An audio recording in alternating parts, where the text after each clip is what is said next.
C'est une histoire presque aussi vieille que la voiture et son inexorable succès. Une histoire de ponts saturés et d'autoroutes débouchant en centre-ville. Il faut, si possible, éviter que tout le monde vienne dans Rouen. Je suis plus pour contourner les villes que d'aboutir dans le centre, hein. C'est sûr. Et pour quelle raison? Il n'y a pas assez d'embouteillages comme il y a. Au début des années 90, les pouvoirs publics ont trouvé la solution. Il faut un 6e franchissement de la Seine. Les grandes villes qui actuellement sont traversées par des autoroutes ne savent pas comment s'en débarrasser. Pour une fois, disons, n'ayons pas 25 ans de retard, mais 25 ans d'avance. Le projet fait dès le départ consensus, mais pas le type de franchissement qu'il faudra construire. La banquise des idées gèle l'option du franchissement de la Seine.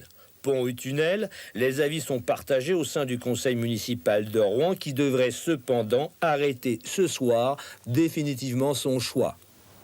L'option du tunnel sous la Seine est rapidement abandonnée, jugée trop coûteuse. Celle d'un pont fixe fait son chemin quand le maire de Rouen lance une proposition inattendue. Je crois qu'il y a une solution qui n'a pas été étudiée véritablement jusqu'à présent, parce que le débat était pont-tunnel, c'est la solution du pont mobile. L'idée présente 2 avantages, maintenir l'activité portuaire et permettre l'accueil des bateaux de croisière au cœur de la ville. Les travaux débutent en 2004, un défi technique à l'époque.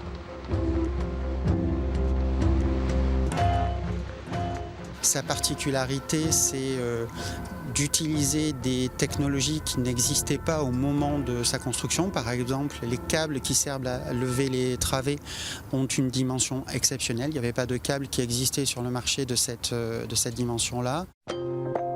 Du haut de ces 2 papillons, le pont Levant-Flaubert culmine aujourd'hui à 86 mètres.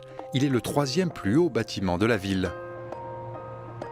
10 ans après sa mise en service, il a incontestablement honoré l'une de ses fonctions.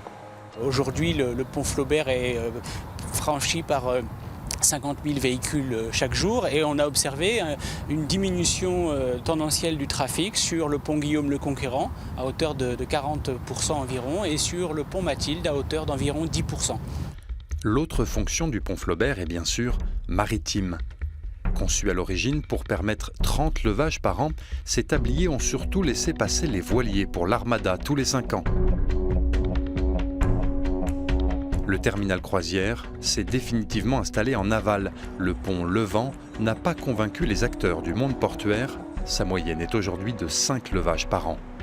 Dans les années 2000, au moment de la réalisation du pont, il y a eu des discussions, mais des discussions qui sont au sein de l'univers portuaire. Et on dit, bon, c'est pas mal finalement de s'arrêter juste avant le pont. Et il y a voilà. une crainte encore à franchir le pont? De fait, on n'a plus essayé de les faire franchir. Je veux dire, il y a un terminal croisière qui est juste avant le pont. C'est quand même un regret, ça, j'imagine. C'est un regret, oui, c'est un regret. Le pont Flaubert a coûté 80 millions d'euros. Il n'a pas permis d'attirer l'activité portuaire vers le centre-ville, mais va poursuivre sa vocation routière. Ce qu'il ne faut pas oublier, et que parfois on oublie quand on parle de le faire évoluer, c'est que c'est un pont avec 2 autoroutes de chaque côté. Le potentiel du pont Flaubert n'est pas encore pleinement exploité, dans la mesure où les accès à la Sud 3 et les accès nord ne sont pas aujourd'hui optimisés. On peut imaginer, au regard des 3 voies dans chaque sens, que le pont Flaubert pourrait faire davantage passer de véhicules. 10 ans après sa mise en service, le pont Flaubert est devenu un axe routier essentiel, mais n'a pas davantage convaincu ceux qui doutaient de son utilité maritime. L'ouvrage se voulait un lien entre les activités portuaires de la ville et son centre. Il en marque aujourd'hui la frontière.